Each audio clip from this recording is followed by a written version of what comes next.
when we're looking at internal teams, and say I'm looking at my team, I mean, obviously there's the kind of core value side and the productivity side. What's your process for trying to understand kind of right people, wrong people? Maybe walk me a little bit deeper than kind of core values and just are they on quota or not? Yeah. So, well, I can tell you what we do at Treeline. We look at productivity, and I'll tell you why. Because throughout my career, I have been confused or lost perspective because you have a you have a top sales rep that may not share the same core values. And what I have found is that is really hard to identify and understand. And then it's really hard to act on that. And the reason why that's so critical is because the top producer that doesn't share the same core values usually brings down the environment. And so they're kind of rolling, while they're hitting their own numbers, they're kind of rolling against the rest of the culture. And it's not healthy. And over time, it just kind of erodes that environment. So at Treeline, what we do is we look at productivity. Actually, we graph it. We look at productivity and we look at core values. And so if someone is high productivity and high core values, they're in the top right-hand point of the chart.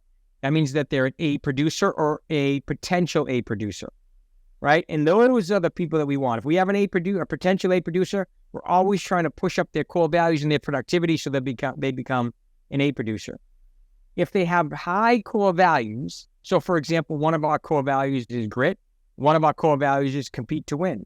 So if they're finding challenging times, but they have the grit to hang in there and get through it, then great. They rank high on the core value chart, on the core value side.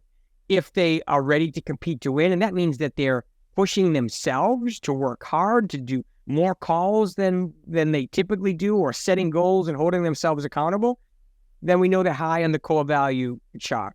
If they're lower in productivity, it's okay because we know we can coach them up. If they share the same core values and they are doing everything that we would do, right?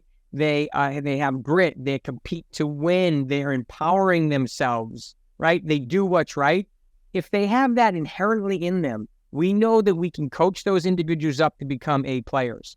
Now, if you have someone that's high productivity but low core value, that means they're kind of a drain on the culture and the system. So while they're booking their business, they may be distracting 2 or 3 or more individuals from being successful in their role. And so you don't see that very quickly because you just see them hitting your numbers. And they're hitting their numbers and they're helping you with your revenue goals. But what happens is if they have low core values, and as you do a talent assessment, or if you do, as you're looking to coach them, if they still can't fix those core values and they can't live them every day, and they're not in lockstep with you and the rest of the company, then there's nothing you can do. They become cancerous, and over time, they erode again that culture. So what we always do is we look at productivity and core values, and we coach on both ends. We coach the core values and the productivity, and that's how we ensure we get A players. If we're coaching and finding that a person can hit their productivity numbers, but their core values are low, there's really nothing we can do to help that individual if we've given them the time, the coaching, the effort to become a true member of the company and the culture and to live those core values every day.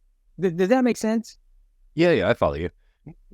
I think we follow EOS, and they've got an idea of like culture fit, and then get it, want it, has the capacity, GWC. And so it's kind of your own version of that, where you separate cultural fit versus performance in the role. Yeah, that's exactly right. And then you coach both of them up together at the same time. And if they can't understand that, it's and then they're really not coachable. It's really you're in a tough situation.